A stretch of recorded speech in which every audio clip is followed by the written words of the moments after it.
Señoras y señores, les saludamos y les damos la bienvenida a la mesa llamada Una innovación iberoamericana en la legislación cultural, leyes generales de cultura, de derechos culturales y del sistema de cultura, en el marco del segundo Congreso de Derecho de la Cultura. Formarán parte de la conversación en torno a esta mesa, en primer lugar, Jazmín Beirac Ulanowski, quien es directora general de Derechos Culturales del Ministerio de Cultura de España. Jazmín es licenciada en Historia y Teoría del Arte por la Universidad Autónoma de Madrid y diplomada en estudios avanzados en Historia y Teoría del Arte por la misma universidad. Es funcionaria de carrera, gestora cultural, investigadora en políticas culturales y experta en derechos culturales. Desde este ámbito ha desarrollado siempre su actividad política. En las últimas legislaturas como diputada y portavoz de Cultura en la Asamblea de Madrid. Como gestora cultural, ha trabajado en el Museo de la Biblioteca Nacional con funciones de comisariado, didáctica y gestión de actividades públicas. Ha participado en diversos proyectos de investigación, como Arte y Transición, Horizontes del Arte en España, ambos en colaboración con el Museo Nacional Centro de Arte Reina Sofía. Ha impartido diversas conferencias y docencia en másteres en materia de derechos culturales y ha realizado publicaciones sobre política cultural en diversos medios generalistas y especializados. Es también autora del libro Cultura Ingobernable, del año 2022, sobre cultura y políticas culturales. El 28 de marzo pasado fue nombrada directora general de Derechos Culturales. También integrando este panel nos acompaña Enrique Noel Maita, abogado y gestor cultural panameño, especialista en derechos culturales, legislación cultural y en políticas culturales. Profesor en la Universidad Santa María la Antigua de los cursos de Ciencias Políticas, Derecho Internacional Público y Derecho Internacional Privado. Redactor de la ley que creó el Sistema Estatal de Radio y Televisión, de la ley que creó el Ministerio de Cultura, de la Ley General de Cultura y de los decretos ejecutivos que la reglamentan. Ha sido director de Derecho de Autor y director de Derechos Culturales y Ciudadanía del Ministerio de Cultura de Panamá. Presente en este panel también contaremos con la participación de Gerardo Daniel Padilla, consultor en gobernanza y derechos culturales.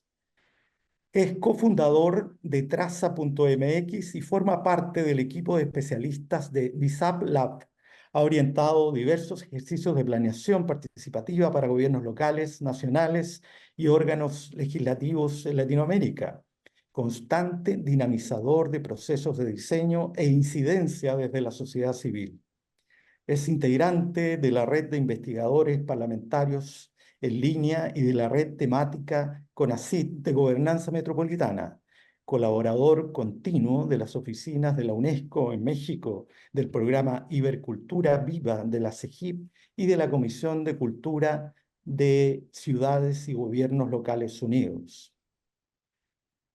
Por último, quien les habla y quien intentará moderar este encuentro, mi nombre es Rodrigo Valencia Castañeda, soy titular de la Cátedra de Legislación Cultural de la Universidad de Santiago de Chile, soy abogado y máster en edición literaria, especializado en propiedad intelectual, legislación cultural y derechos humanos. He sido profesor director del curso de capacitación en Derechos Económicos, Sociales y Culturales de la Academia Judicial de Chile y director de la consultora Cultura y Derecho, donde he colaborado con diversas entidades del ámbito cultural. Además, me he desempeñado en el Ministerio de las Culturas, las Artes y el Patrimonio de Chile, donde he participado en diversos proyectos que han originado las leyes del sistema cultural en Chile, como la Ley de Donaciones Culturales, la Ley de Fomento a la Música y del Fomento Audiovisual. Bien, les doy la bienvenida a todos, espero que tengamos una fructífera conversación y vamos a entrar en materia. Primero que nada, decir que el ascenso y consolidación del derecho a la cultura ha registrado un hito importantísimo en las últimas 2 décadas. Nos referimos a la aparición en el espacio iberoamericano de las llamadas leyes generales de cultura.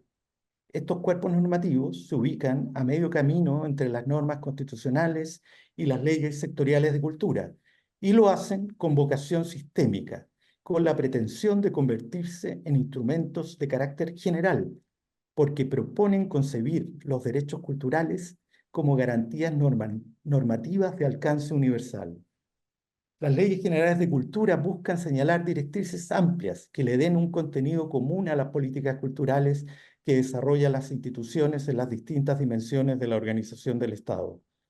Sin embargo, debemos preguntarnos cuál es el verdadero alcance o impacto de las leyes generales de cultura. ¿Cuál ha sido su aporte al desarrollo cultural? Y si estamos en un momento que permita, dada su reciente vigencia, evaluar si son un instrumento que dé un verdadero impulso al desarrollo cultural. Para eso estamos aquí. Y dejamos con la palabra a Jazmín, que nos va a hablar respecto de las implicaciones de los derechos culturales en las políticas públicas. Adelante, Jazmín, por favor. Encantada, muchísimas gracias. Bueno, saludos a todas las personas que estén viendo esta conversación. Muchísimas gracias por invitarme a participar de esta mesa, que yo creo que es una excelente representación de quienes estáis trabajando, quienes habéis trabajado con amplia repercusión en el ámbito de los derechos culturales, dado que el tema de la mesa es tanto la legislación como las políticas culturales. Yo voy a intentar hacer una aportación en el ámbito específico de las políticas públicas en cultura, es decir, cómo el marco de los derechos culturales viene a ampliar o viene a realizar distintos tipos de aportaciones en el ámbito de la política cultural, ¿no?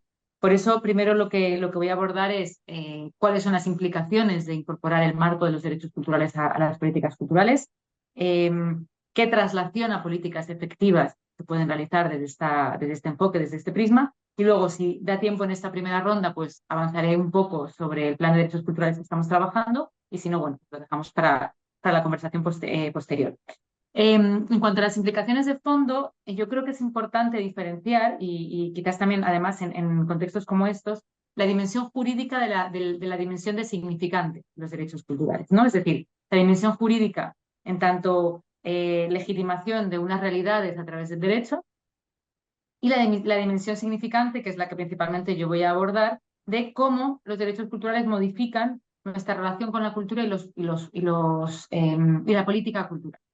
Y en ese sentido creo que los derechos culturales fundamentalmente nos permiten como operar dos tipos de desplazamientos en las políticas tal y como han sido concebidas en los últimos 50 años, incluso podríamos decir, ¿no? Por un lado, un desplazamiento, un cuestionamiento, una aportación en el ámbito de la idea de cultura y el rol social de la cultura, y por otro lado, cómo los derechos culturales nos permiten modificar o reorientar las prioridades de las políticas públicas y también el rol de las instituciones, ¿no? en su ejecución y en su garantía. Entonces, voy a empezar por la primera, digamos, como aportación, ¿no? En torno a la idea de cultura. Yo siempre suelo decir que el concepto de cultura está como un poco atrapado, está estrechado, el campo de la cultura, el concepto de cultura, en una dicotomía que de alguna manera como que nos obliga a diferenciar únicamente entre una cultura ilustrada, una cultura civilizatoria, que es alimento del espíritu, que nos eleva, que tiene un rango moral, ¿no? Esa idea de cultura con mayúsculas para darle una importancia que es como propia de especialistas, ¿no? Y también, sino por el otro lado, su aparente reverso, que es la cultura como objeto de consumo, que opera una democratización del acceso a la cultura, porque al final permite la entrada a mayorías sociales, pero también a costa de ubicarla en el ámbito del ocio, de lo secundario y que solo es producida por profesionales, ¿no? De alguna manera tenemos una cultura de especialistas, una cultura de profesionales, donde la ciudadanía en realidad es la que tiene que aprender o la que tiene que consumir. Y estas dos ideas están en el sentido común y están en las políticas culturales, que se han centrado o en cuestiones, digamos, como patrimoniales o de acercar las grandes obras de la humanidad, como se solía decir, o cuestiones sectoriales, ¿no? Favorecer las industrias. Ambos son necesarios, ambos enfoques son necesarios, pero de alguna manera, si nos restringimos a estos dos enfoques, lo que sucede es que se aleja la cultura de la vida cotidiana, se aleja la cultura de la experiencia de mayorías sociales, o bien porque se sacraliza poniéndola en un pedestal, esa idea de la cultura con mayúsculas, ¿no? Que hay que alcanzar, o bien porque se mercantiliza y se asocia pues, a momentos secundarios y sobrantes de la vida. Y nos impide pensar en una cultura que tiene más que ver con lenguajes, capacidades, experiencias, herramientas que poseemos todas las personas para intervenir y para comprender lo que nos rodea y para modificarlo, ¿no? Entonces yo creo que los derechos culturales nos permiten ensanchar estos dos conceptos y pensar la cultura, pues eso, es como un campo de capacidades, como una dimensión del ser humano, ¿no? Del ser humano individual y colectivamente, que tiene que ver con la expresión, que tiene que ver con la identidad, con la construcción de símbolos, la generación de comunidad, bueno, todas estas cuestiones que hemos abordado en distintas ocasiones, ¿no? Y nos permiten entender los derechos culturales, un poco salir de esa idea de la cultura como excepción, ¿no? Que evidentemente, históricamente tuvo una estrategia y una motivación concreta para defender frente a los tratados internacionales de espíritu ultraliberal, pero que de alguna manera nos hacen entender la cultura como algo excepcional, como algo extraordinario, como algo privativo, cuando la cultura, como decía Raymond Williams, es algo ordinario, ¿no? Es decir, ordinario en el sentido de común que compartimos todas las personas, que pertenece a todas las personas y corriente de todos los días cotidianos, ¿no? Entonces yo creo que eso es un poco lo que nos permite, en términos de la idea de cultura y de su lugar social, pensar las políticas culturales y pensar la cultura en términos de derechos culturales, ¿no? Es decir, más allá de las obras, más allá de los productos, más allá del acceso a bienes y servicios y como implicado la cultura en el desarrollo integral de los seres humanos, en definitiva, pues la cultura como una práctica, ¿no? Y luego, en segundo término, en lo que tiene que ver con las prioridades públicas o el rol de las instituciones, creo que pensar desde los derechos culturales nos permite superar un modelo de acción pública que ha tenido cosas buenas, ¿no? La institucionalización de la cultura pues, ha conllevado un compromiso, una responsabilidad pública, unos presupuestos, una organización, ¿no? Digamos, un organigrama, pero también ha tenido unos límites especialmente en lo que tiene que ver con la participación y el acceso. De hecho, hoy en día, en general, se están redistribuyendo recursos públicos hacia quienes ya tienen acceso a la cultura y la cultura, digamos, las políticas culturales no están sirviendo como para suturar o aminorar la desigualdad social, sino que en realidad casi diríamos que están provocando su ensanchamiento. Y tampoco es una política cultural que haya sido capaz de mejorar las condiciones de trabajo del tejido cultural, porque no ha sido su prioridad tampoco, ¿no? Entonces, evidentemente, este modelo bueno, rápidamente ha tenido como grandes límites, ¿no? Cuando hablo de este modelo me refiero a la política inaugurada en los años 50, ¿no? Esa que digamos ha sido la política tradicional que ha seguido hasta las últimas décadas. Bueno, pues que ha utilizado, como decía Judith, la cultura como un recurso, se ha priorizado la producción a fomentar la educación, la participación, la mediación, ¿no? Es decir, lo que da sentido como la relación y al fenómeno cultural, muy centrada en el sector. Los principales interlocutores de las políticas culturales ha sido el sector profesional, lo cual pues ha dejado fuera las necesidades de la ciudadanía en su conjunto y también como que ha entendido que hacer política cultural es generar una oferta de actividades culturales, ¿no? Que yo creo que es uno de los grandes malentendidos y errores de las políticas públicas. Pensar que lo que hay que hacer es una programación, ¿no? Que hay que programar. Y sobre todo, creo que este modelo es bastante responsable de la falta de relevancia social que tiene la cultura hoy en día. Es decir, que para las personas que nos dedicamos a la cultura estamos totalmente convencidas de su importancia y de su valor crucial en aspectos estructurales de nuestra sociedad, pero la realidad es que no es percibida así por mayorías sociales, sino que tiene un lugar secundario, prescindible y cuando no, pues considerado un lujo, ¿no? Y yo creo que ese es uno de los grandes problemas que tiene la cultura hoy, uno de los principales problemas y lo que nos debería como, bueno, centrar nuestra atención, ¿no? Operar esta reconexión entre cultura y ciudadanía, cultura e interés social y cultura y mayorías sociales, que creo que precisamente los derechos culturales nos permiten, ¿no? Entonces, en ese sentido, creo que pensar las prioridades públicas y el rol de las instituciones en términos de derechos culturales, lo primero que nos permite es dotar a la política cultural de una especificidad, es decir, con sus objetivos, evaluable, no arbitraria, no dependiente de los gustos de quien en cada momento tenga el poder. Entender que la principal misión de la política cultural es generar las condiciones para que los proyectos de la sociedad puedan realizarse y para que las personas puedan tener una vida cultural plena. Esto lo decía Marina Chaui, ¿no? que al final la política cultural lo que tiene que hacer es garantizar las condiciones para que los proyectos de la sociedad pues, puedan existir y desarrollarse. Y principalmente, y a mí me parece que esto es como el corazón del asunto, es que la política cultural está destinada a la ciudadanía, cosa que no es evidente, o al menos no es tan evidente como podemos pensar cuando evocamos la educación o la salud, ¿no? En la cual tenemos claro que las políticas educativas o sanitarias están destinadas a la ciudadanía, y que toda la arquitectura y la infraestructura lo que tiene que hacer es responder a sus necesidades. En cultura, yo creo que en cierto sentido hemos olvidado eso. Entonces, bueno, como síntesis, creo que el marco de los derechos culturales nos permite, por un lado, entender la cultura como un campo de acción que está inscrito en la cotidianidad y que tiene que ver con el desarrollo de capacidades que tenemos todas las personas, y las políticas culturales comprendidas como facilitadoras del ejercicio, ¿no?, de capacidades y de estas capacidades y estas experiencias, es decir, quienes aportan las condiciones y los recursos para que podamos desarrollar. Este marco, ¿no?, en términos de significante, lo estamos llamando derechos culturales, o al menos bueno, estamos trabajando nosotros desde el Ministerio en ese sentido, pero bueno, creo que es un discurso que puede ser compartido. Pero creo que hay otros significantes que de alguna manera son tocantes, ¿no?, o coinciden, como puede ser el de democracia cultural, el de cultura viva, el de ciudadanía cultural, el de impactos sociales de la cultura. Es decir, todos estos significantes que al final de lo que hablan es de una cultura como una práctica social que tiene que ver con el desarrollo humano y con la articulación de la sociedad, ¿no?, que en definitiva es un poco como se planteaba ya en la Declaración Universal de los Derechos Humanos y en la PIDES, donde se habla de participar en la vida cultural, ¿no?, esa idea amplia y extensa de participar y de vida cultural.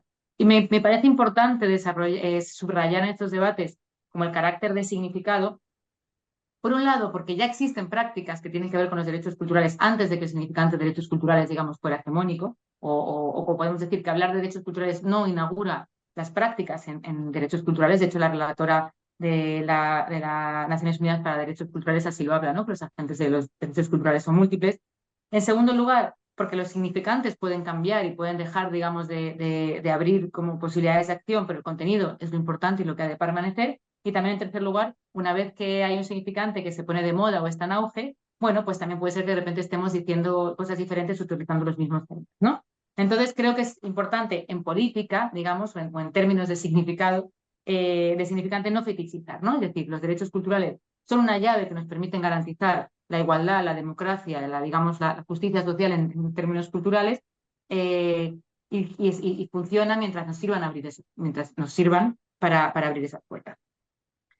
Esto, digamos, respecto como una aproximación más, bueno, pues del marco teórico de las aportaciones. En lo que tiene que ver con la traducción a políticas públicas, yo creo que los derechos culturales principalmente, bueno, nos permiten conectar con realidad, con viejas conocidas del debate de los derechos, de las políticas culturales, que apuntan a una democracia cultural, como puede ser la descentralización, la proximidad, ¿no?, los equipamientos de proximidad de los que habla siempre Eric Klinenberg, que generan comunidad, que nos permiten ensayar cotidianamente la democracia, sacar la cultura de sus lugares habituales, ¿no?, para desacralizarla y para que llegue a personas que, bueno, en su itinerario probablemente no podrían encontrarse con experiencias, la transversalidad de la cultura, conectarla con otros ámbitos como puede ser la salud, la educación, el desarrollo sostenible, la inclusión, fomentar la cooperación entre el tejido cultural y la autonomía y la independencia, ¿no? Es decir, toda una serie de estrategias que lo que nos permiten hacer es que la cultura se multiplique y prolifere, ¿no?, y que podamos reconectar con ese interés social.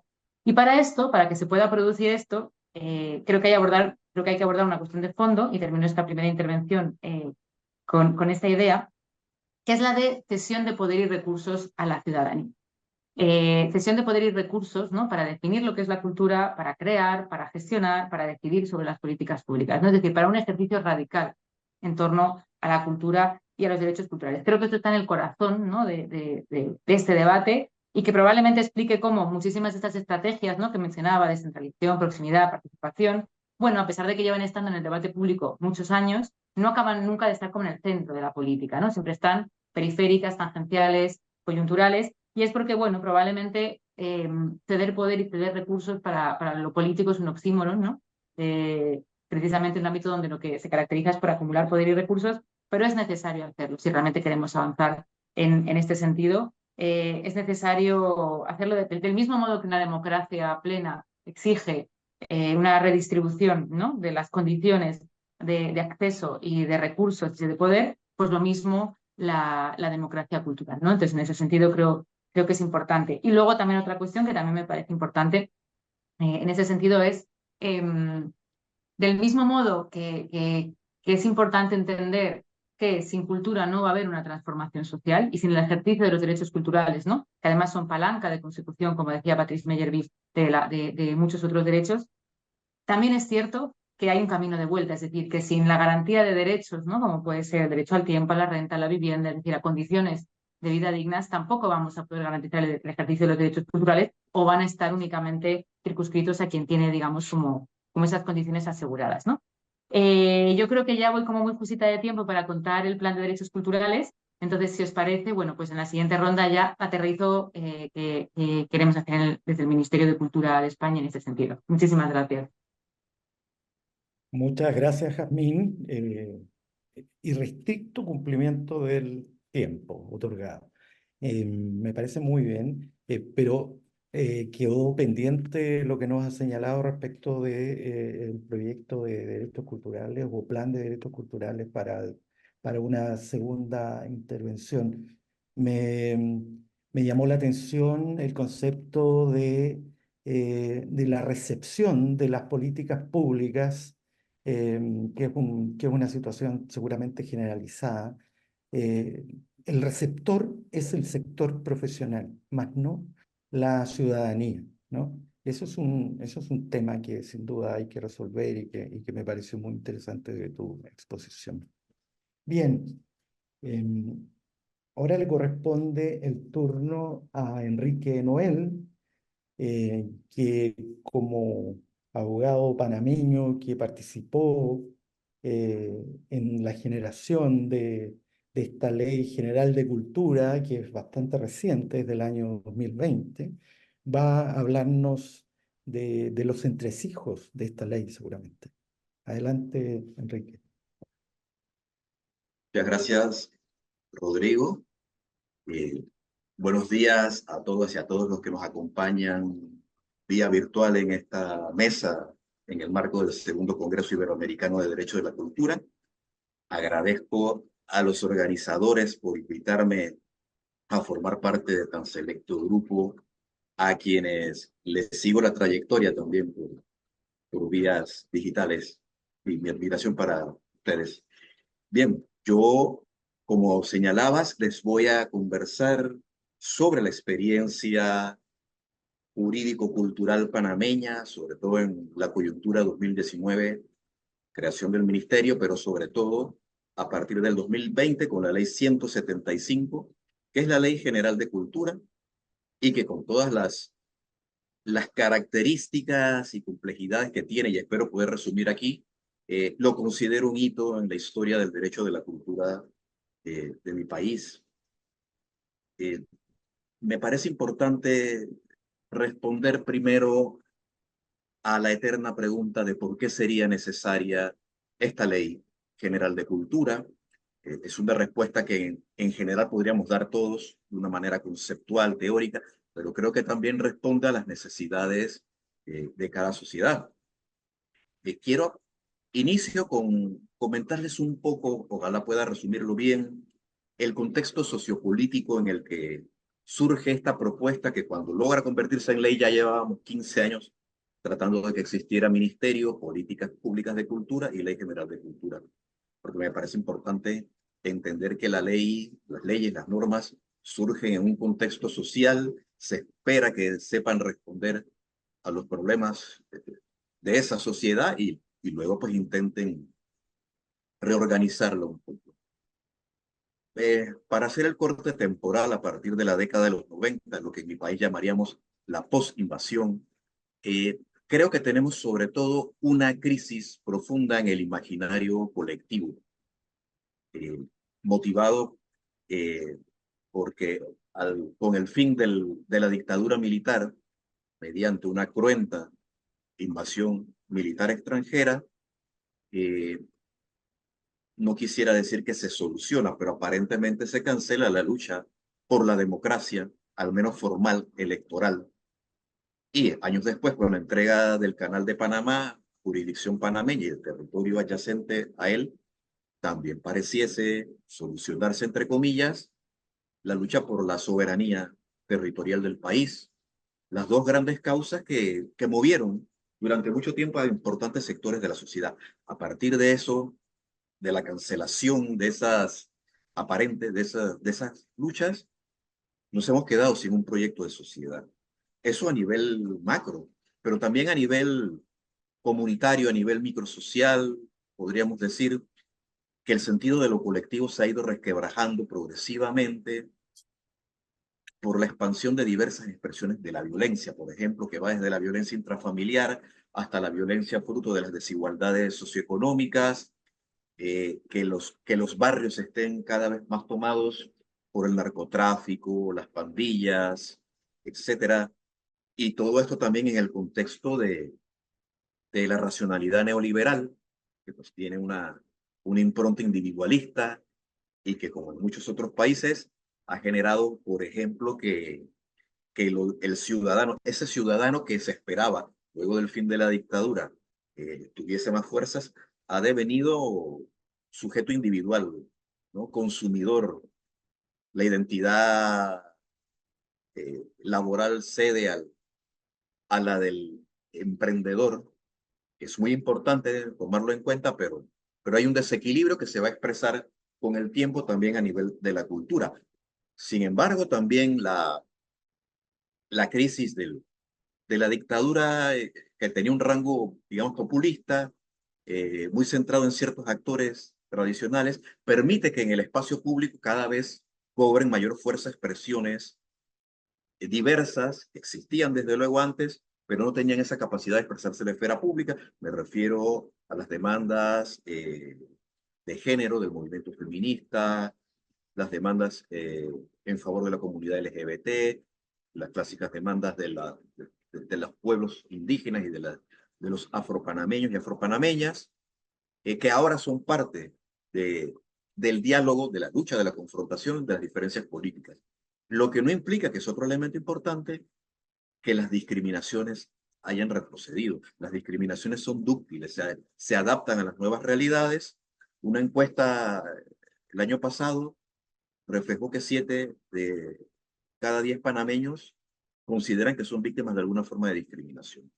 Todo esto establece un panorama que, desde luego, las políticas culturales y una nueva institución cultural no van a solucionar por sí solas, pero van a ser parte, o deberían ser parte, si se genera una visión colectiva del país, la cultura tendría algo que aportar, ¿no? Esa es la propuesta. Para centrarme ahora en la necesidad jurídica, eh, un poco lo que hemos dicho, lo que decías en la introducción, la necesidad de que existiera una visión coherente y sistémica, sistemática incluso, de la cultura. Había poca legislación cultural y la poca que había estaba dispersa, incluso contradictoria. Se fueron creando ciertas instituciones adscritas al antiguo Instituto Nacional de Cultura, porque muchas veces sus competencias superaban a las de la entidad a la que estaba adscrita.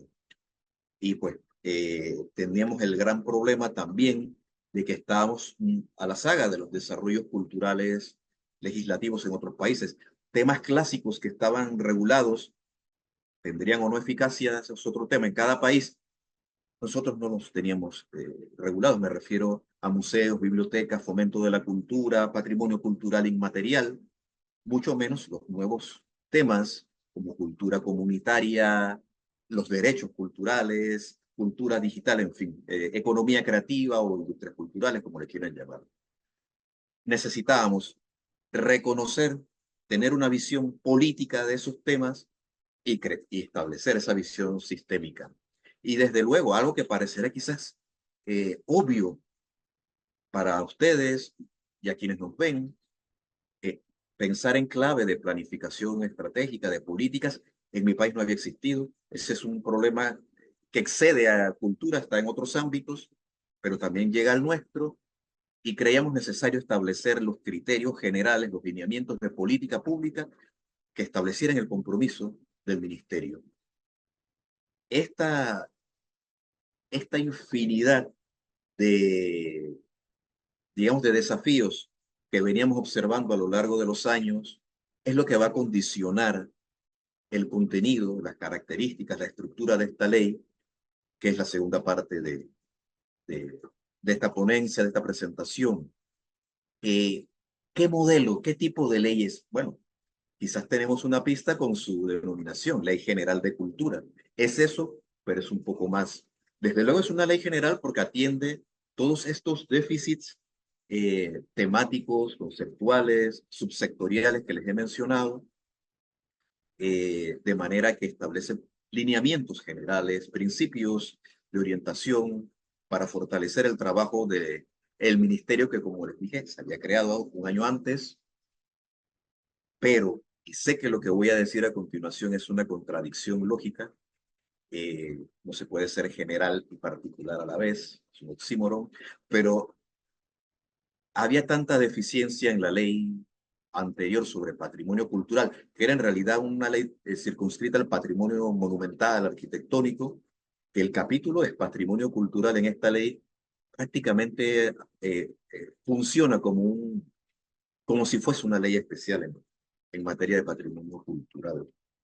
Es también una ley de derechos culturales. Es el primer instrumento jurídico en el país que desarrolla el derecho a participar en la vida cultural, establecido en el PIDES y en nuestra Constitución. Establece un amplio catálogo de derechos culturales, nutriéndose del análisis de legislación comparada de países, pero también regionales, por ejemplo, de la Ley Foral de Navarra, obviamente de la Declaración de Friburgo, de la Carta Cultural Iberoamericana, de la Observación General 21, etcétera, entre otros instrumentos jurídicos.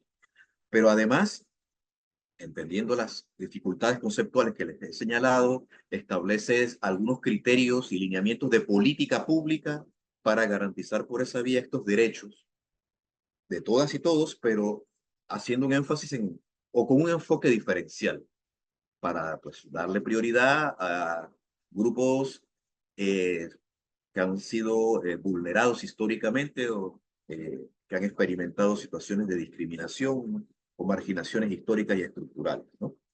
He ahí la característica, creo yo, importante que habrá que mejorar en el tiempo, pero es el primer instrumento de derechos culturales también.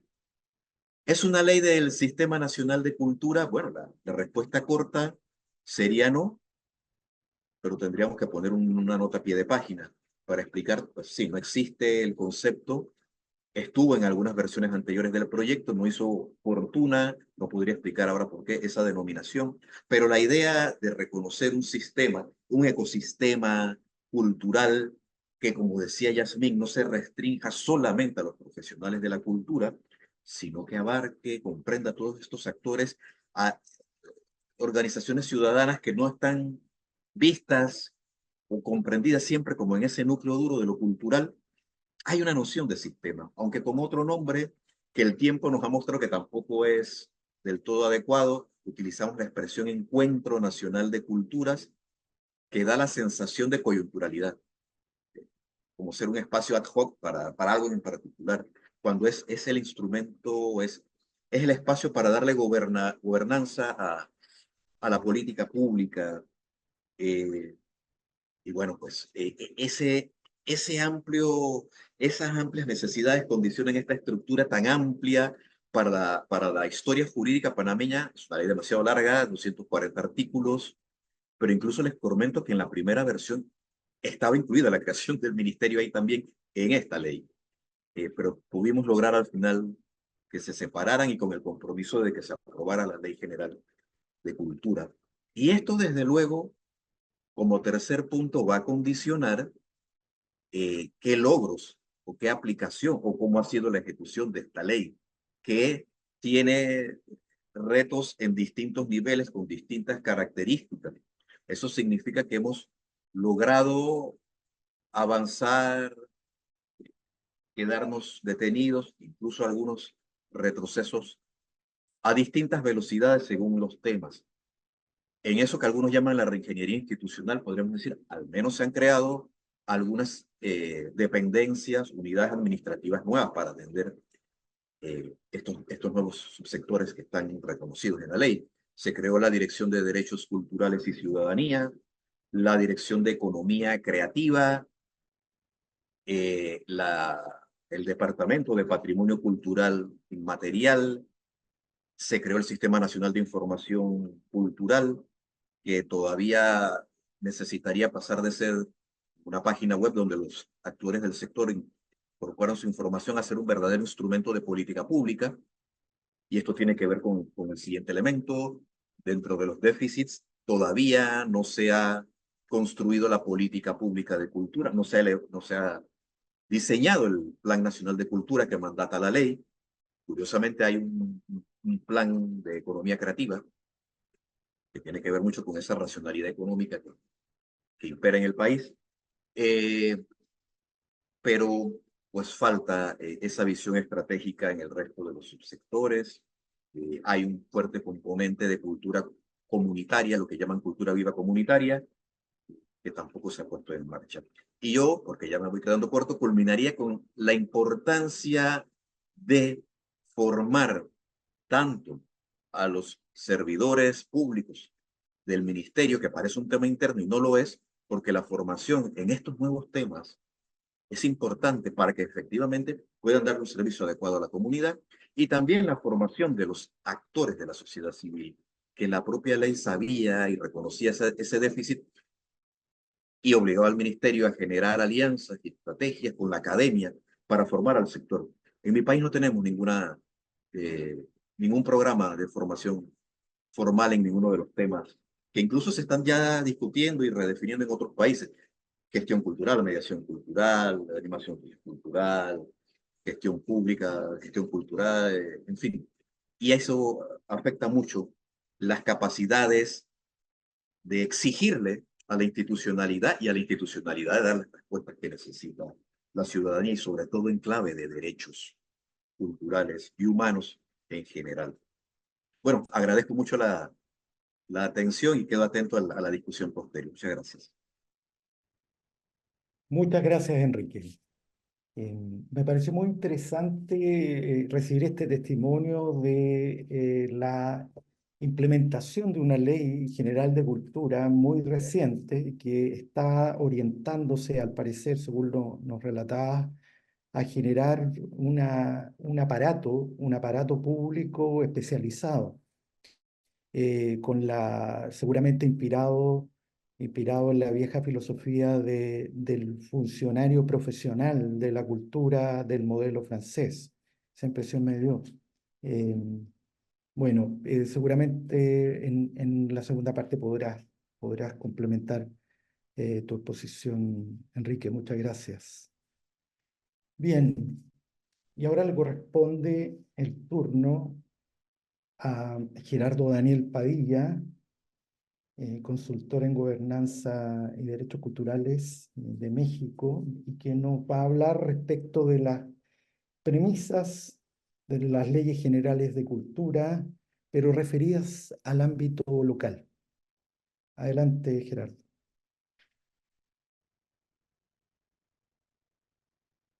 Estás muteado, Gerardo. Muchísimas gracias, Rodrigo. También agradezco a Fundación Gaveiras, a la Secretaría General Iberoamericana por la invitación, y un placer estar con ustedes, Jazmín, Enrique, qué gusto. Yo empezaría un poco por esta idea, sobre todo, pues tendida la escena a partir de la experiencia de la construcción de una ley general, que es la que, por ejemplo, como la que acabamos de escuchar.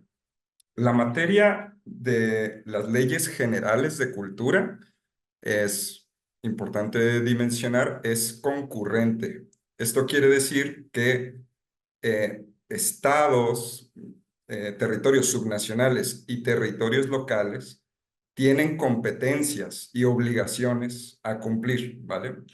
De ahí la mirada de que sean concurrentes.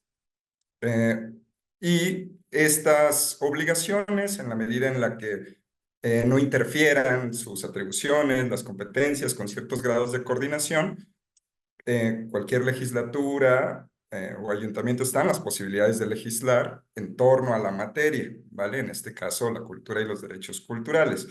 Tomando en cuenta, digamos, no superar o tomando más bien como base un texto superior, ¿no? El constitucional. Por lo mismo, vale la pena revisar qué tienen las constituciones para dar en materia de derechos culturales, aunque mi experiencia es más bien mexicana. Iré visitando quizá algunos casos que conozco bien para hacer estos acentos, ¿vale?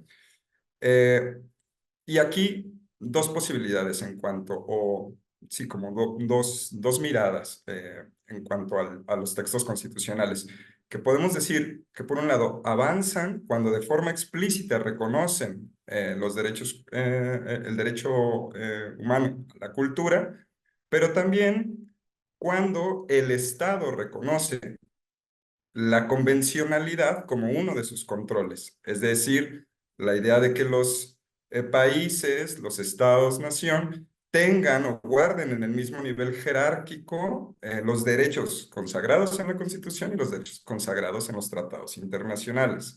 Esto es una coincidencia, por ejemplo, para el texto constitucional de Chile o para el texto constitucional de Argentina, por ejemplo, ¿no? Ahora, en México, el entramado es peculiar porque a través de una serie de componentes que vinieron con las reformas de derechos humanos de la década pasada, eh, hay una serie como de dispositivos, ¿no?, que han fortalecido esto. Primero, en 2009, la Constitución mexicana reconoce el derecho de acceso a la cultura y los derechos culturales también. Sin embargo, este matiz del derecho de acceso a la cultura que guardaba el texto constitucional, pues pautó durante muchos años la política cultural, ¿no? Sobre todo en esto, en clave de acceso.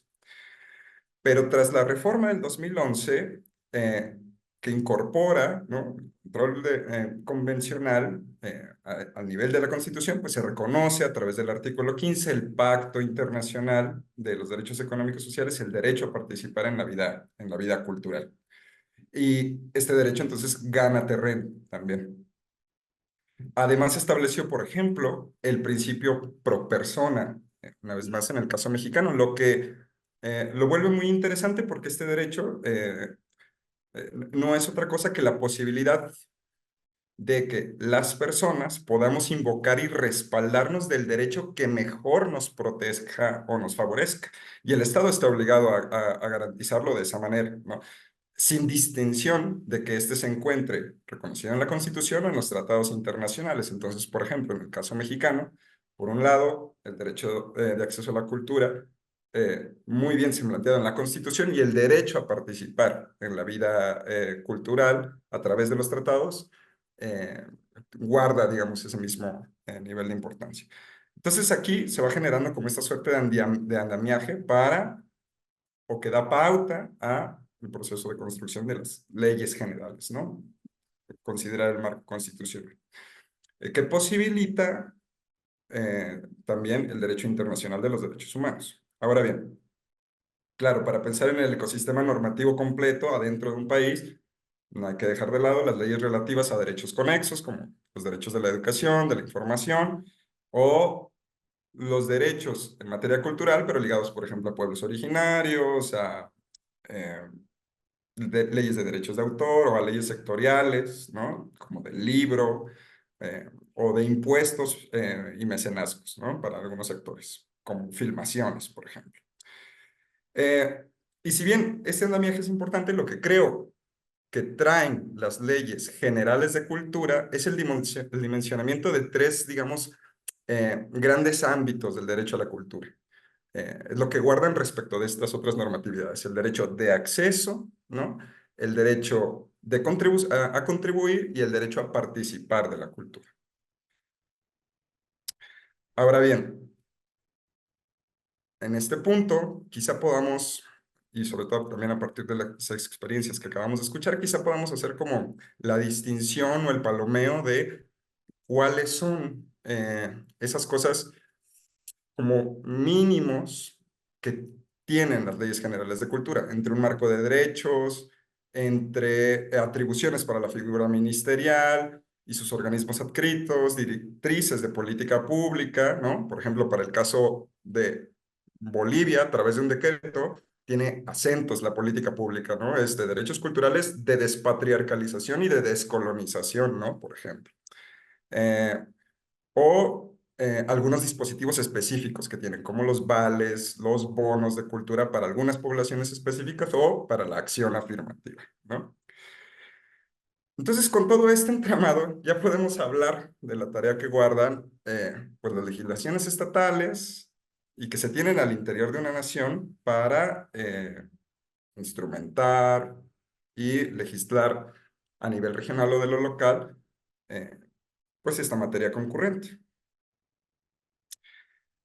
Esto es interesante porque aquí una particularidad también mexicana, pero que vale la pena observar, sobre todo en este, digamos, como encauce que los países pues de nuestra región iberoamericana comienzan respecto a la redacción de leyes, ¿no? Que han avanzado respecto a la redacción de leyes. Justo las leyes de materia concurrente, una cosa que suelen hacer es que en sus disposiciones transitorias emplazan a los gobiernos subnacionales y a los gobiernos locales a armonizarse, ¿vale? A trabajar, a un poco velar por guardar el nivel que ha salido, digamos, del orden superior, ¿vale? Esto fue el caso, por ejemplo, eh, para lo que en México fue nuestra ley de asentamientos humanos, nuestra ley que abraza el derecho a la ciudad y que le dijo a los estados y a los municipios, a los casi 2.500 municipios, que tenían 365 días para armonizarse, ¿no? Para legislar en la materia y estar al mismo nivel que esta de orden superior. O más recientemente la ley de movilidad, que reconoce el derecho a la movilidad de las personas, ¿vale? A una movilidad más sostenible y a un medio ambiente sano, emplazó a las 30, en nuestro caso, en el caso mexicano, a las 32 entidades, a los 32 estados de la República, a que legislaran y actualizaran su normatividad en esta materia en 180 días, cuando menos. Esto, a pesar de que es una materia concurrente, no fue el caso para la legislación cultural. Y esto quizá explica, junto a otros factores, el por qué muy de poco en poco los estados, las legislaturas locales fueron actualizando, ¿no?, su normatividad cultural a la Ley General de Cultura en el caso mexicano del año 2017. Es decir, han pasado cerca de 7 años, 8 años, en el que del total de nuestras 32 entidades de la República, apenas unas 20 y tantas, ¿no?, han avanzado en la materia. Digamos, ha habido un rango de casi una década en donde algunas se han quedado atrás, otras han avanzado bien, y siempre unas leyes estatales de cultura o locales o subnacionales de cultura, siempre con mejores dispositivos que otro quizá, ¿no? La más reciente, por ejemplo, fue el caso del estado de Morelos. Y aquí uno de esos factores adicionales, ¿no? Que por ejemplo esa ley no pudo ser posible sin la incidencia de la sociedad civil, es una ley prácticamente que se construyó de abajo hacia arriba. Yo creo que Morelos también representa como un espacio cívico de la cultura, es importante para la construcción de estas herramientas. Y me detendría en lo que fue ese proceso de construcción de leyes estatales de cultura, quizá en el de la Ciudad de México. Un poco pues porque representó un hito y porque articuló un sistema garante, un sistema de garantismo para los derechos culturales, en este caso en nuestra capital, ¿no? Como instituyendo como la instancia primorrespondiente de los derechos culturales a la Secretaría de Cultura, generando, creando, disponiendo una comisión legislativa de derechos culturales en el Congreso de la Ciudad de México y también posibilitando la figura del Instituto de Defensa de Derechos Culturales, que pudiera ser mejor, ¿no? Porque no tiene una, digamos, una razón orgánica independiente, pero que México ha avanzado un poco, ¿no?, en la institución de mecanismos incluso de defensa, ¿vale? Bien, en donde creo que nos encontramos en la discusión es precisamente porque se oye muy bien a lo mejor pensar, por ejemplo, que de 32 entidades hemos avanzado con 20 y tantos en la generación de este tipo de leyes, pero la lógica cambia si en lo que nos podemos pensar es cómo va la creación de los reglamentos de las leyes. Los reglamentos de las leyes son muy importantes porque, entre otras cosas, por ejemplo, disponen cuáles van a ser las particularidades para el mecenazgo, para el enlistado de elementos del patrimonio cultural, para la convocatoria e integración de organismos de gobernanza cultural, ¿vale? Que en las leyes quizá vienen de una forma, pues justo muy holística, abarcativa, y que esto se tiene que un poco asignar, ¿no? Especificar dentro de los reglamentos de las leyes. Y aquí sí que vamos paso a paso. No todas las leyes llegan con su reglamento, sino que este se va construyendo muy a posteriori, ¿vale? Para cerrar como esta clave y teniendo la posibilidad de completar la idea en la próxima ronda, sí que tocaría acá un punto que es además como el motivo de mis trabajos de varios años, ¿no? Y también como esa especie de caballo de Troya, y es la parte de cómo todo esto baja al nivel de las ciudades. Es decir, ya sabiendo desde este andamiaje internacional, constitucional, subnacional, que permiten las leyes generales, y subnacional, que permiten las leyes estatales de cultura, llegamos a la posibilidad de ver algunos ejercicios de cómo han avanzado ayuntamientos o ciudades, ¿no? De forma particular. Esto es muy importante porque más o menos algo que puede funcionar como un común denominador en nuestros gobiernos federalistas, republicanos, ¿no? Con distribución de poderes parlamentarios, etcétera, es que en todos habita el principio de subsidiariedad. Este principio que dice que la entidad, el gobierno mejor capacitado para resolver un problema es aquel que está más cerca del problema a resolver. Y un poco, evocando lo que decía Jazmín, si la cultura es un asunto de la vida cotidiana, ¿no? Es un asunto de los comunes, la autoridad mejor capacitada para resolverlo es precisamente los gobiernos de proximidad, ¿no? Las ciudades. En este sentido, ha habido un montón de apuestas. Soy un montón, quizá fui demasiado ambicioso. Apuestas de poco en poco en el nivel de las ciudades para crear instrumentos de garantía de derechos culturales armonizados a las leyes estatales, a las nacionales, textos constitucionales y el control de la convencionalidad. Tal es el caso, por ejemplo, de el reglamento del Instituto de Arte y Cultura de Celaya, o el reglamento del Instituto Vallartense de Cultura en Puerto Vallarta, todos están en México, con grandes, digamos, dispositivos, herramientas para el ejercicio de derechos culturales, pero construido a nivel de ciudades, incluso de ruralidades. Hay un reglamento en Jalisco de un municipio que se llama Tenguillo, que tiene 8,000 personas más o menos, ese es el tamaño del territorio local, y que ha creado, en torno a su reglamento de su Casa de la Cultura, el reconocimiento explícito de derechos culturales de todo este andamiaje hacia arriba, ¿no? Y algunas otras herramientas más a nivel de las ciudades en el espacio iberoamericano que garantizan derechos, las ordenanzas de cultura viva, las cartas de derechos culturales, ¿no? Que de repente también sirven como instrumentos que los ayuntamientos adoptan y que le hablan también a dos frentes. Por un lado, a los gobiernos, diciéndoles lo que les toca hacer, y por otro lado, a las personas, ¿no? Interpelando a las personas y a las comunidades respecto a la capacidad, posibilidad de disfrute y alternativa de ejercicio de sus derechos culturales, ¿no? Y su capacidad de exigirlos y de hacerlos valer. Yo por aquí me quedaría en esta primera intervención. Creo que tu micrófono, Rodrigo. Perdón, sí, está silenciado. Bueno, no, te agradecía, Gerardo, en relación a tu interesante exposición y decía que para la segunda parte vamos a estar muy atentos a ver cómo se despliega en los ámbitos locales, en los ayuntamientos, en los municipios, en los territorios, ¿no? Las garantías de los derechos culturales que en definitiva el objeto de las leyes generales de cultura.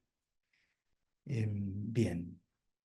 Bueno, ahora me corresponde a mí. Yo voy a tratar de referirme a la situación de la justificación de las leyes generales de cultura, ¿no? A la justificación de los derechos generales de cultura, voy a tratar de situarlo en un ejemplo concreto que conozco muy de cerca, ¿no? Que tiene relación con los llamados consejos de fomento de industrias culturales, que es un modelo desarrollado en Chile a partir de la década del 90 y que después voy a tratar de explicarles en detalle, y cómo esa situación y cómo ese tratamiento, eh, cómo ese tratamiento hace muy clara la necesidad de una ley de cultura, ley general de cultura, sobre todo respecto de la necesidad de coordinación, de la necesidad de entregar a la ciudadanía en la posición de receptora de esos derechos culturales. Bueno, vamos a verlo enseguida. Bueno, yo quiero señalar que primero, en relación a las leyes culturales, eh, estas aparecen después de otro gran fenómeno que es anterior, y que es la aparición, en un principio tímida y difusamente, de las primeras referencias a la cultura en los textos constitucionales, ¿no? Que ocurre, como sabemos, principalmente en Portugal y España, y luego en la década de los 90 se traslada a Latinoamérica, y esto se trata simplemente de la inclusión explícita de los derechos culturales en el listado de los derechos garantizados, ¿no? Y sabemos además que esta inclusión en algunos casos profusa y vanguardista, no trajo aparejado, no resultó en un efectivo desarrollo cultural. Es decir, una constitución, un texto constitucional rico en la inclusión o con un desarrollo amplio del catálogo de derechos culturales, no asegura por sí solo indudablemente un desarrollo cultural, ¿no? Y de eso, de alguna manera, nuestros países son testigos privilegiados. No así ocurría respecto tal vez de aquellos derechos que más bien no requerían una acción estatal, ¿no? Sino una abstención por parte del Estado, como los derechos vinculados a la libertad de expresión y de creación artística, ¿no? Que en definitiva es el viejo problema de la escasez de recursos para financiar derechos. Bueno, el hecho es que este vacío en el nivel constitucional y las leyes sectoriales de cultura hace, a mi juicio, generar la necesidad de que este vacío sea llenado por las leyes generales de cultura y derechos culturales. Yo debo decir que en materia de constitución cultural, tengo una experiencia amarga desde el punto de vista de mi vinculación nacional. Es decir, yo soy chileno. Tal vez la constitución con menor desarrollo en materia de derechos culturales es la constitución chilena en el ámbito latinoamericano. Ustedes deben saber seguramente que hace un par de años, 2 o 3 años, hubo un esfuerzo importantísimo en la sociedad chilena respecto de modificar esta situación e incorporar una serie de derechos que iba a cambiar el Estado de Chile en un Estado social de derecho y cultura, ¿no? Y hubo un gran desarrollo, una propuesta constitucional con un gran desarrollo en materia de derechos culturales. Tal vez era vanguardista y, bueno, indudablemente no fue por la propuesta de los derechos culturales que ahí estaban garantizados, si bien es probable que algunos sectores se sintieran más sensibilizados por eso, pero como ustedes deben saber, esta propuesta fue rechazada en forma abrumadora. ¿Y qué era lo que se proponía? Una de las cosas que se proponía era la declaración del Estado chileno como un Estado eh, plurinacional y multiétnico, ¿no? El Estado de Chile, más allá de la declaración que puede existir o no en la Constitución, indudablemente es plurinacional y multiétnico, ¿no? Otra cosa es que se rechace esa declaración en la Constitución. No, es como rechazar la existencia de la cordillera de los Andes. Está ahí, la vemos todos los días. Bueno, eh, quería decir que en Iberoamérica, intentando seguir el modelo francés, se ha incurrido con frecuencia en una profusa legislación de áreas específicas o sectores de la actividad artística identificadas con las industrias culturales, ¿no? Tales como los cuerpos normativos para el sector del libro y la lectura, donde se incluye la industria editorial, el audiovisual, donde se incluye la cinematografía, los videojuegos. Incluso en algunos países esto llega a las artes escénicas, circenses y a la artesanía. Indudablemente que las leyes sectoriales son necesarias y en la mayoría de los casos vienen a reconocer la labor de áreas claves en la cultura de masas, sin duda. Sin embargo, estas leyes no pocas veces han sido generadas bajo fuerte influencia de grupos de interés que han hecho que en su resultado predominen beneficios sectoriales más que aquellos generales, ¿no? En definitiva, esto tiene que ver con algo que ya se ha dicho, que en definitiva lo que se busca por la vía y lo que debemos entender por la vía de la generación de leyes generales de cultura, de la existencia de leyes generales de cultura, es que la ciudadanía sea el receptor de ese desarrollo cultural, más que el sector profesional de la cultura, como señalaba Jamín, ¿no? La ley de la cinematografía, por ejemplo, es una ley que debe apuntar al desarrollo de la industria, sin duda, pero que no puede descuidar aspectos fundamentales como la diversidad, la distribución eficiente, la posibilidad efectiva de preservar rasgos identitarios de las culturas locales, las posibilidades ciertas de exhibición de las producciones en circuitos que permitan que dichas obras sean conocidas por el gran público. Les voy a contar brevemente el fenómeno respecto de la industria cinematográfica en Chile. En general, una industria bastante incipiente que en algún momento, sobre todo en la década del 70, tuvo escasísimo desarrollo, casi al nivel de desaparecer. Por la vía de la creación de esta ley de fomento a la industria cinematográfica, que ocurre a principios de los 2000, finales de los 90, se generó un desarrollo inusitado en la producción cinematográfica en Chile. O sea, las producciones audiovisuales en Chile pasaron de ser 5 al año, a ser... Llegó un año que incluso llegó a alrededor de 70 producciones audiovisuales, lo que para un país pequeño como Chile, con una población que no supera los 20 millones de habitantes, es una cifra extraordinaria. Sin embargo, esas producciones audiovisuales, generadas gracias al impulso del fomento, de los instrumentos de fomento que establecía esta ley, y gracias al financiamiento, básicamente, ¿no? Al financiamiento a la que podían postular los productores audiovisuales, produjo una situación paradójica. Se producían innumerables obras audiovisuales, una cantidad importantísima. Sin embargo, la mayoría de ellas ni siquiera lograba ser exhibida. ¿Por qué? Porque no existía un concepto general de apoyo, de distribución, de introducción de mecanismos como cuotas de pantalla, por ejemplo, y en definitiva, todo esto a raíz de una falta de los instrumentos necesarios para hacer coherente y tener una política sistémica de desarrollo cultural. Voy a referirme, como les decía, a este caso concreto que conozco desde cerca, el sistema de fomento a las industrias culturales en Chile.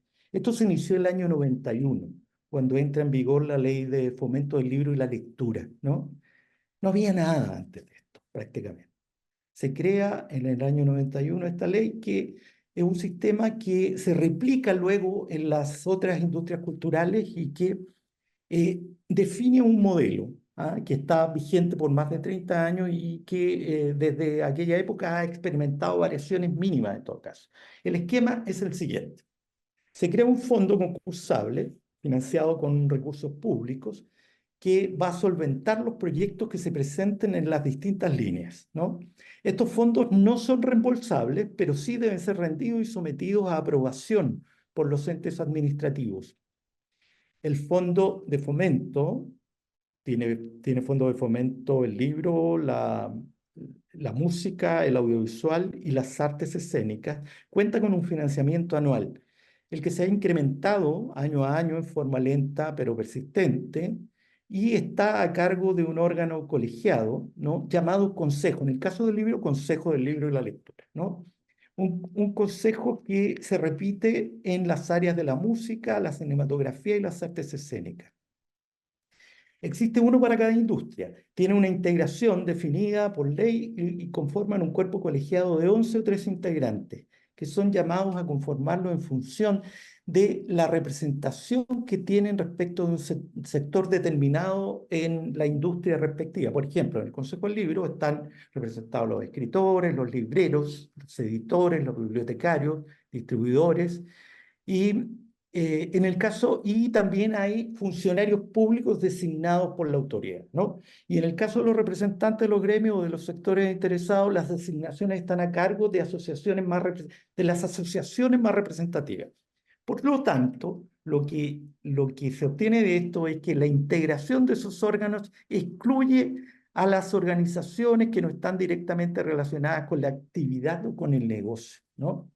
Entonces, si bien estos consejos tienen funciones que consisten en asesorar y participar en la definición de las políticas públicas del respectivo sector, o sea, el Consejo del Libro se debiera abocar a la definición de una política de fomento del libro y la lectura en el país. Sin embargo, en la práctica, la función más relevante, si no la única, es la de ejercer como jurado de las asignaciones de fondos, del fondo, ¿no? Es decir, son ellos quienes en definitiva resuelven cuáles son los proyectos ganadores que serán financiados. Entonces, además de esto, el cuadro se completa con que no existen instrumentos específicos de protección o fomento, no existe precio único del libro, no hay IVA diferenciado para los libros, ni para los bienes y servicios culturales, no existe cuota de pantalla, no hay mecanismos efectivos de exenciones tributarias, etc.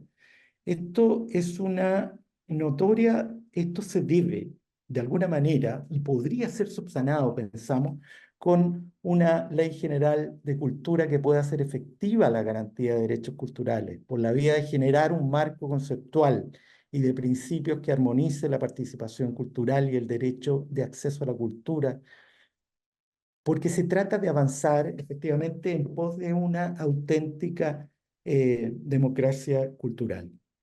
En cuanto a la gobernanza de los cuerpos colegiados o consejos, si bien el modelo del órgano asesor que administra y asigna los fondos en común, no existe un sistema general que coordine criterios de gobernanza coherentes en los señalados cuerpos colegiados o consejos. Eso, de alguna manera, he visto que los países que cuentan con leyes generales de cultura justamente apuntan a eso, que entre otras cosas los cuerpos colegiados, que también es un efecto de la influencia del modelo francés, eh, aparece claramente en este caso una necesidad que puede ser resuelta con una ley general de cultura. Yo debo confesar que debo señalar, ¿no?, que respecto del levantamiento que hice respecto de las necesidades de una legislación de cultura o de las bondades de esta, o bien de aspectos negativos, de reticencias que podría tener, me costó mucho más encontrar resistencias, ¿no? Sin embargo, yo creo que claramente esa resistencia efectivamente puede surgir en determinados ambientes, en determinados sistemas. Primero, es obvio que el modelo de administración o institucionalidad cultural anglosajón, que es una expresión del Estado patrocinador, ¿no?, dadas sus características esenciales, que no reconoce dentro de sus posibilidades una ley general de cultura, indudablemente. El sistema anglosajón, o llamado de los consejos culturales o del Arts Council, A diferencia del modelo latino continental, como sabemos, entiende que en materia de arte y cultura, el Estado debe tener una intervención mínima, que se reduce a otorgar financiamiento a entidades de naturaleza pública o privada, que son los consejos de las artes, quienes son los que en definitiva transfieren los recursos a artistas y gestores culturales. Esta es la filosofía del a un brazo de distancia. De alguna manera eso hace imposible concebir una ley general de cultura que de alguna manera va a definir. Aparece en los países latinoamericanos que en las últimas décadas sobre todo se han inclinado por el modelo de administración cultural francés. Sin embargo, existen rasgos, porque muchos de ellos también han adoptado modelos híbridos, y existen muchos rasgos del modelo anglosajón, y eso hace que se mire con cierto recelo la opción de leyes generales de cultura, ¿no? Porque aquí aparece el llamado fantasma del dirigismo cultural. Mi experiencia en el trabajo en la administración pública de cultura indica que en general los sectores conservadores siempre son reacios a legislar en arte y cultura, excepto en materia de industrias culturales y patrimonio. Como decía, en general ven aparecer el fantasma del dirigismo cultural. Para lograr una institucionalidad cultural pública en Chile, que fue el último país del continente en tenerla, hubo que realizar una ardua lucha política, siquiera para ir paulatinamente avanzando desde un Consejo de la Cultura, que en realidad tenía más características de patrimonio, hasta el actual tenía más características de ministerio, hasta lo que hoy ocurre con, en definitiva, el Ministerio de las Culturas, las Artes y el Patrimonio, que es lo que tenemos hoy día después de 20 años de desarrollo de la institucionalidad cultural pública chilena. Entonces, en ese sentido, lo que debe quedar claro, pienso yo, es que, y respecto del fantasma del dirigismo cultural, con la proliferación de normativa que regule las manifestaciones artísticas culturales. No va a ser el Estado, no va a ser el Estado quien genere la cultura, ni tampoco va a ser el Estado quien va a definir qué cultura tendrá la sociedad. ¿Sí? No, que deben ser los creadores y productores culturales, las personas, grupos y comunidades los que generarán la cultura.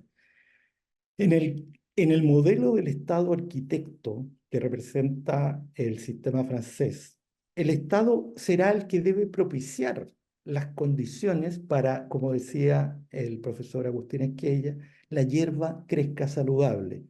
No lo va a lograr si no proporciona el agua necesaria, tampoco si lo hace en exceso y satura de humedad el suelo. El Estado cumplirá bien su labor si proporciona a la hierba un fino y constante rocío. Por eso digo, para finalizar, que una ley general de cultura se justificará en la medida que sea un vehículo eficiente para garantizar el pleno ejercicio de los derechos culturales de la ciudadanía. Muy bien. Espero no haberme excedido demasiado en el tiempo. Creo que anduve en el límite. Muy bien. Muy bien. Entonces, ahora vamos a cederle la palabra a Jazmín Beyrak para que complemente su exposición. Ahora tendrá 5 minutos para eso. Por favor, Jazmín. Estupendo. Pues bueno, cuento rápidamente. El Ministerio de Cultura Español se ha creado recientemente una Dirección General de Derechos Culturales. Es la primera vez que las políticas específicas en derechos culturales forman parte de la acción cultural del Gobierno de España. Entonces, bueno, para quienes venimos trabajando en este ámbito, aquí ha sido muy buena noticia. Y uno de los principales mandatos o uno de los principales concreciones que tiene esta Dirección General es elaborar un plan de derechos culturales, ¿no? Y yo creo bueno, que también podemos tener ese debate entre las políticas y las leyes, ¿no? Que para qué sirve cada uno, qué nos garantiza, ¿no? Las leyes sin políticas no sirven, las políticas necesitan marcos legales que les den cobertura. Yo creo que hay una interacción necesaria, ¿no? Entonces, básicamente el objetivo de este plan de derechos culturales que hemos iniciado en junio tiene como misión sistematizar las acciones del Ministerio de Cultura en el ámbito de los derechos culturales. Es decir, hacer una hoja de ruta a plazo inmediato, medio plazo y corto plazo de qué acciones habría que desarrollar para hacer crecer esa hierba que comentaba Rodrigo, para generar las condiciones, ¿no? para que la cultura pueda proliferar, para que las personas puedan desarrollar plenamente el ejercicio de sus derechos. Tiene un ámbito de acción ambicioso, tanto en contenido como en el de participación, ¿no? Al alcance de la participación. En cuanto a contenido, bueno, partimos de esa idea de participar en la vida cultural, es decir, de esa idea extensa del ejercicio del derecho a la cultura, más allá del acceso a los bienes y a las manifestaciones culturales, ¿no? Entonces, incorporar propuestas que faciliten el acceso a público, a la mayoría social y también a públicos y a personas específicas que estén excluidas por cuestiones de género, de etnia, de discapacidad territorial, a la creación y al desarrollo de las capacidades culturales, a la construcción de identidad y la pertenencia a una comunidad o a muchas comunidades, y la participación y la definición de las políticas culturales, ¿no? Es decir, eso sería como el abanico de lo que son los derechos culturales. Y en 13 ámbitos temáticos podríamos decir que, bueno, que tienen que ver con el desarrollo local y comunitario, con la igualdad de género, con la sostenibilidad, con la discapacidad, diversidad étnico-racial, los derechos digitales, adecuaciones normativas que sean necesario hacer, ¿no? A partir de este trabajo. También la cuestión de la evaluación de las políticas culturales, que consideramos que es fundamental si la consideramos una política, digamos, de primer rango, ¿no? Y no está como política decorativa que muchas veces suele ocupar, sino una política que tiene unos objetivos que tiene que cumplir. Entonces, bueno, en la web, el 18 de septiembre vamos a publicar la web con toda la información, pero más o menos, bueno, son 13 ejes, es un ámbito ambicioso. Y luego también en el alcance de la participación, ¿no? Porque lo que tiene sentido es que, como se comentaba, sea la propia ciudadanía, ¿no? Tanto la que forma parte del sector cultural como la que no, la que defina el contenido de este plan. Entonces, en ese sentido hemos creado unos grupos de trabajo permanentes que van a estar trabajando desde julio hasta diciembre, elaborando un diagnóstico y una propuesta en cada uno de estos ejes que he mencionado, formados por expertos, especialistas en derechos culturales, asociaciones, activistas, creadores, juristas, ¿no? Digamos, con una diversidad de perfiles. También vamos a incorporar a sectores artísticos, podemos llamar tradicionales, o sectores artísticos o sectores industriales, porque entendemos que no tiene que haber como un antagonismo, ¿no? Entre el marco de los derechos culturales y el marco de las industrias culturales, sino que pueden ser vasos comunicantes. De hecho, cuanta mayor inversión en la participación cultural de la ciudadanía, más fácil será sostener el sector cultural, ¿no? Porque habrá más gente implicada, más gente interesada, más públicos, también más futuros profesionales. Entonces, en ese sentido, creemos que hay que ver cómo desde el sector industrial, ¿no? se puede también propiciar el avance de los derechos. Y luego, por último, la ciudadanía en general, que vamos a hacer una consulta a través de la página web. Creo que ese es el principal reto, porque evidentemente si hay digamos, un sector, ¿no? que ha estado fuera de las políticas públicas, por mucho que le digas, ven, participa, pues es muy difícil que se opere ahí esa conexión, ¿no? Pero bueno, por algún lado hay que empezar. Entonces, creemos que es importante abrir esas vías y trabajar para que eso pueda suceder. El calendario de desarrollo, de elaboración del plan va a ser a lo largo de este año, principios del año que viene, con el objetivo de, en mayo de 2025, poder tener ya el plan, ¿no? elaborado, con las medidas, y como suelo decir, a partir de ese momento empieza el plan de derechos culturales, ¿no? Es decir, que ahora es el trabajo. Hay unas cuestiones rápidas que me han interesado mucho del debate que planteabais, ¿no? Esta dicotomía, no es dicotomía, pero bueno, esta relación entre lo estatal y lo local, ¿no? Esta cuestión de que los derechos culturales al final son una política capilar, en el cual lo local es el terreno en el que, digamos, más fácilmente es intervenir, pero que necesita unos marcos, ¿no? Digamos, subnacionales o estatales, que también le den esa cobertura y que también generen una orientación general. También el diálogo entre las políticas y leyes. Y luego también esta cuestión que se hablaba de la escasez de recursos, ¿no? que tiene la cultura, y que yo creo que esa escasez de recursos está motivada, entre otras razones, por la falta de relevancia social. Es decir, porque falta relevancia social y falta relevancia política, ¿no? Y que creo que también desde los derechos culturales, operando esa reconexión, recuperando un poco el interés social de la cultura, bueno, pues quizás haremos que más gente considere que la cultura es importante, que es un valor y que por lo tanto necesita recursos tanto humanos como profesionales, como económicos. Y bueno, ya como me he pasado un poco de tiempo, pues me quedo aquí. Muchísimas gracias. Bueno, muchas gracias, Yasmín. Gracias. Enrique, por favor, te escuchamos.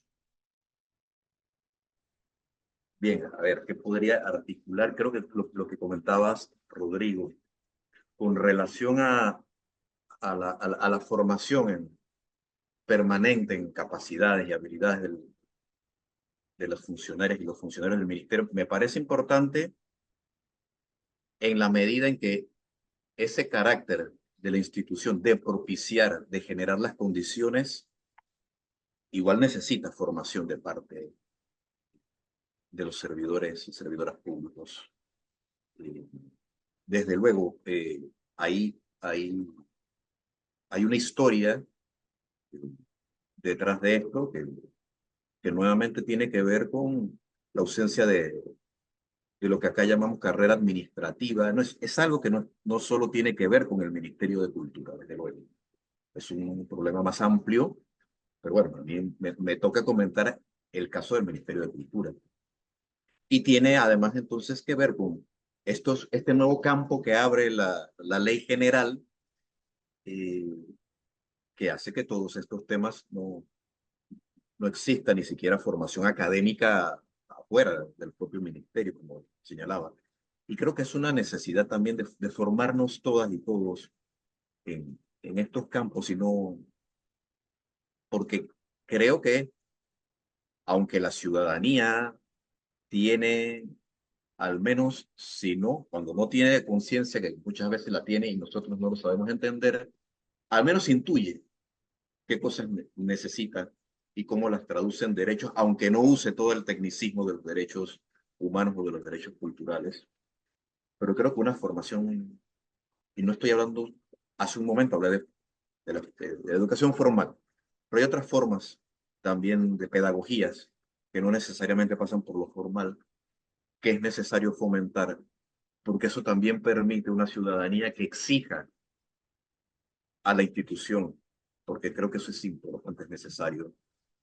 Tener espacios de autonomía que el Estado, los municipios deben respetar y cuando puedan acompañar, pero también las obligaciones y las responsabilidades que el Estado debe tener. Yo creo que es importante superar la idea del dirigismo, como ha señalado, pero a veces, ojo, cuando el discurso del no dirigismo choca con el discurso, en el fondo, neoliberal de retirada del Estado.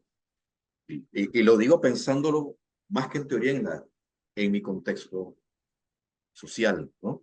En el que una cosa puede llevar agua al molino del otro. Eso me preocupa. Y nada, quería conversar también de lo que señalabas.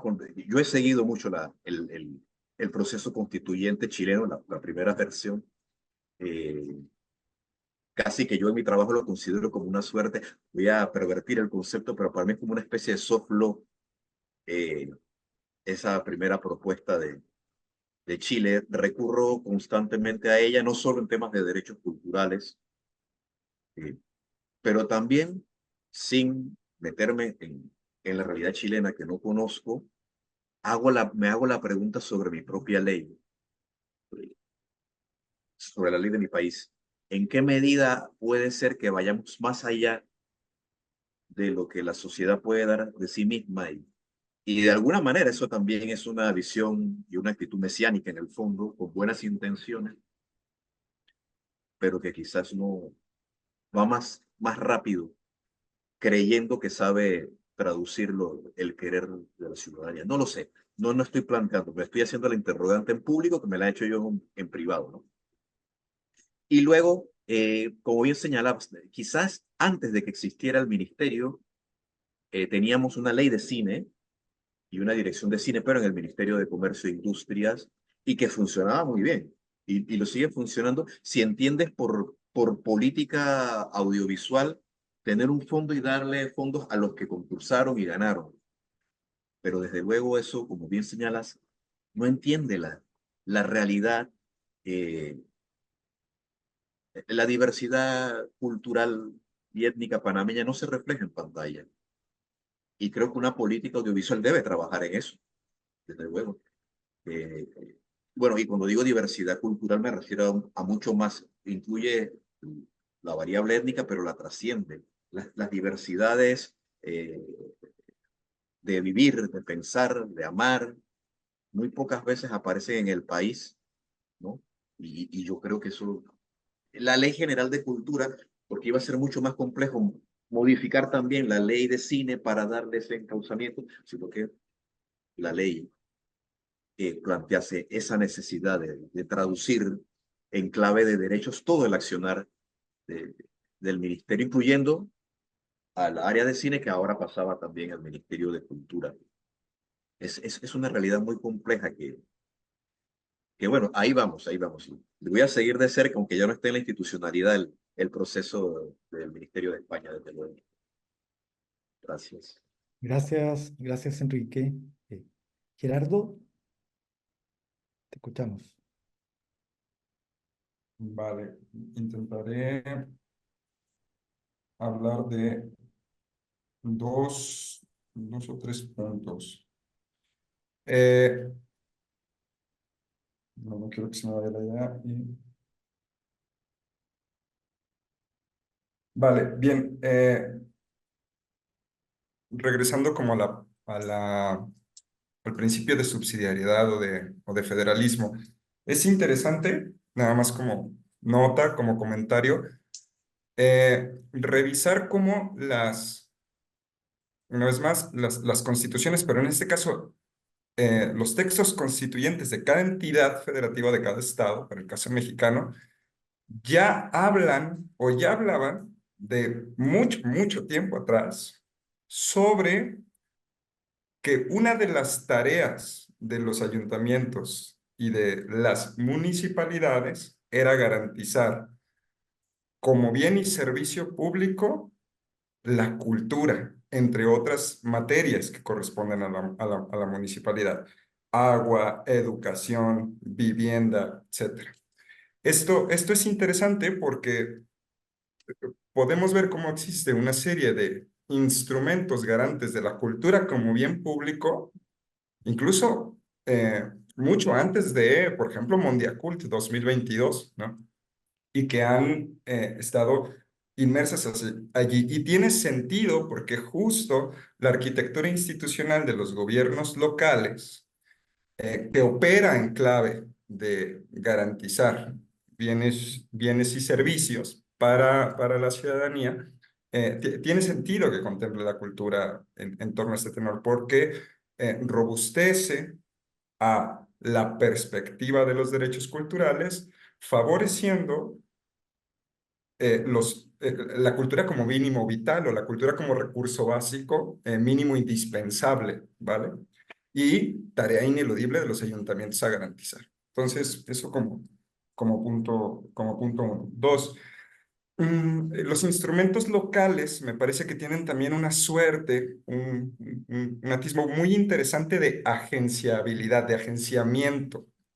Es decir, el caso, por ejemplo, de la Carta y el Reglamento de Derechos Culturales de San Luis Potosí, municipio del Centro Bajío mexicano, ha significado un hito muy importante para las comunidades y las personas porque ha jugado ese reglamento no nada más un papel en decirle al área, al ayuntamiento, al gabinete del ejecutivo qué le toca, sino que las comunidades, las y los agentes culturales han tomado ese documento como una especie de manual para incidir en el espacio cívico y ha jugado un papel en la defensa de territorios, en la defensa de memorias, en la defensa de historias, de patrimonios. Es decir, las organizaciones, las colectividades, las personas, a partir de leer, de traerlo como una especie de manual, como una especie de panfleto, han podido estar a la defensa de sus derechos culturales frente a alguna arbitrariedad, ¿no?, que ocurra de parte de la autoridad. Y sería muy complejo traer aquí los casos, pero se van acumulando más. Acaba de haber uno en defensa, por ejemplo, de un espacio cultural icónico de la ciudad, que de repente el gobierno quiso destinar para otros usos, pero la comunidad defendió como la soberanía cultural del espacio a partir de esta herramienta, ¿vale? Entonces, ese tipo de posibilidades creo que son las que trae consigo eh, la normatividad de la cultura, este nivel, ¿no?, de ciudad, de ciudadanía y de ámbito de lo local, que habla tanto a las autoridades respecto a lo que les toca, pero a las comunidades nos sirve para agenciar y hacer con, ¿no?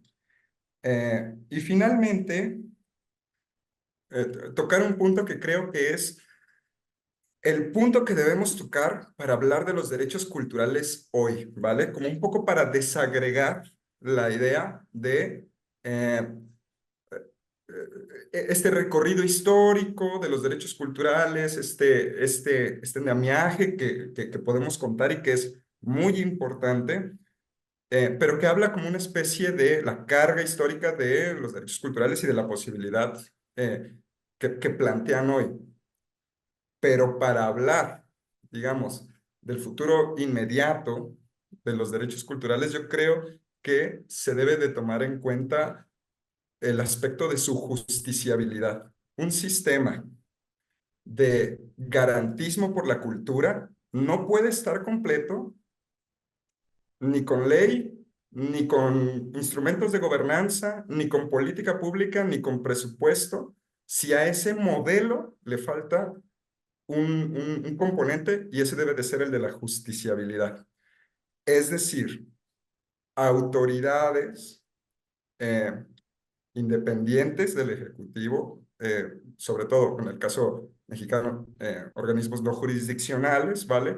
Pero también organismos jurisdiccionales, es decir, cuyas decisiones, sentencias u opiniones sean vinculantes respecto si se están vulnerando derechos culturales. Eso es algo que sí que hace falta avanzar. La Ley de Derechos Culturales de la Ciudad de México, que avanzó incluso en la generación de un instrumento de queja, mecanismos de substantación, dinámicas para asegurar la defensa, la restauración, la reparación y no repetición de daños en materia de derechos culturales, a pesar de que avanzó con eso en el año 2019, no, en el año 2018. Para el año 2020, la propia ley ya se había echado para atrás, es decir, derogó esas atribuciones que le correspondían al Instituto de Defensa de Derechos Culturales. Ya no vienen hoy más, ¿no?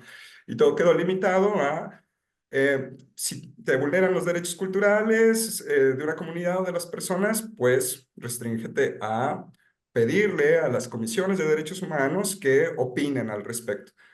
Lo cual es importante señalar que las capacidades de los ombudsperson, de las comisiones de derechos humanos en materia de derechos culturales, hoy no están todavía colocadas, ¿vale? Es decir, forzosamente para poder habilitar mejores mecanismos de defensa de derechos culturales, nuestros territorios nacionales en Iberoamérica ya deberían de tener, por ejemplo, suscrito el protocolo facultativo del Pacto Internacional de Derechos Económicos, Sociales y Culturales que favorece la justiciabilidad de derechos.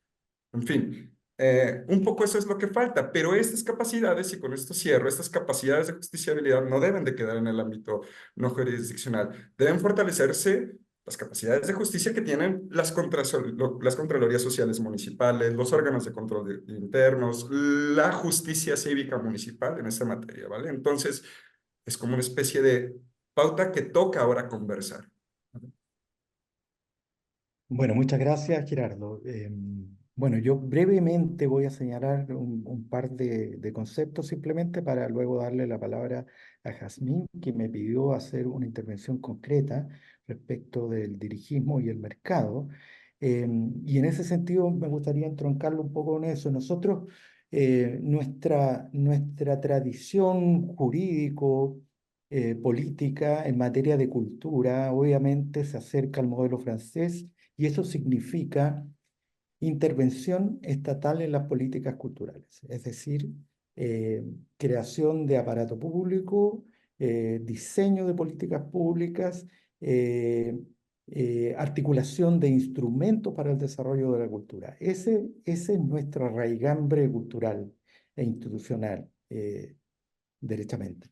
Y en ese sentido, yo puedo decir que señalo como experiencia que me ha tocado ver de cerca, que desde hace 25 años, que es cuando se empieza a generar la institucionalidad cultural pública chilena, con una fuerte resistencia de parte de amplios y poderosos sectores de la sociedad chilena a siquiera tener una institucionalidad cultural pública de la menor dimensión, digamos, de la menor frecuencia. Hoy día, pese a eso, tenemos un Ministerio de las Artes, de las Culturas y de las Artes y el Patrimonio.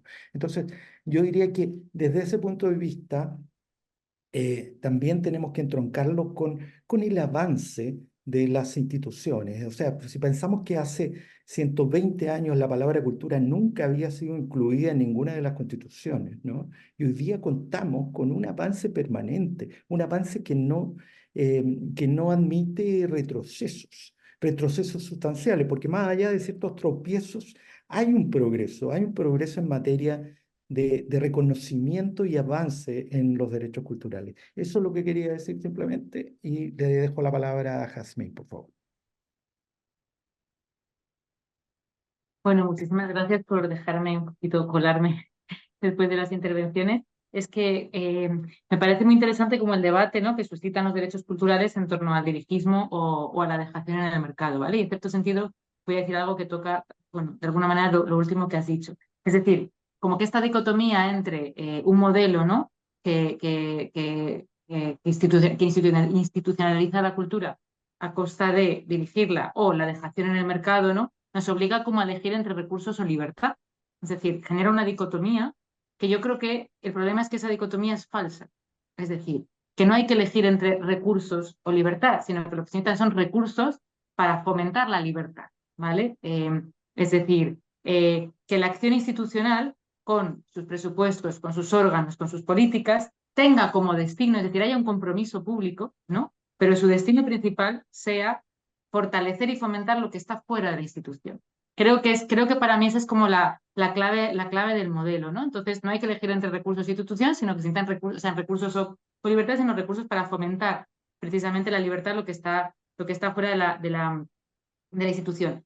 Y ese cómo fomentarlo es donde para mí en realidad está como el contenido político y el dirigismo, ¿vale? Por eso yo estoy a favor de la intervención pública en cultura, pero no una intervención en contenidos, que es donde muchas veces se suele pensar, sino una intervención en se abre la participación o se cierra la participación, se concentra o se distribuye, se centraliza o se descentraliza, ¿no? Se reconoce la diversidad o se homogeneiza, es decir, todo eso son elecciones políticas y de dirección. De hecho, podemos decir que en realidad permanentemente hay un dirigismo cultural cuando se decide apostar por la centralización, por la homogeneización, por la concentración. Entonces creo que un poco lo que hay que, o para mí lo que es interesante es como romper esa dicotomía y decir, no, se necesita favorecer lo que está fuera y dirigir digamos, se trata de decidir e intervenir políticamente en aquellas condiciones que favorezcan la mayor ampliación del campo cultural, la mayor accesibilidad del campo cultural y la mayor democracia cultural, ¿no? Entonces, en ese sentido, bienvenida a la intervención en cultura. Bueno, muchas gracias, Jazmín. Bueno, quiero agradecerle a cada uno de ustedes por su participación y agradecer también a la Fundación Gaveiras por esta oportunidad de encuentro, de agradable debate y conversación. Espero que haya servido, que estas reflexiones sean de utilidad para contribuir al debate, para que todos podamos ir desarrollando nuestras posiciones en esta materia. Así que, bueno, muchas gracias y hasta una próxima oportunidad. Hasta luego.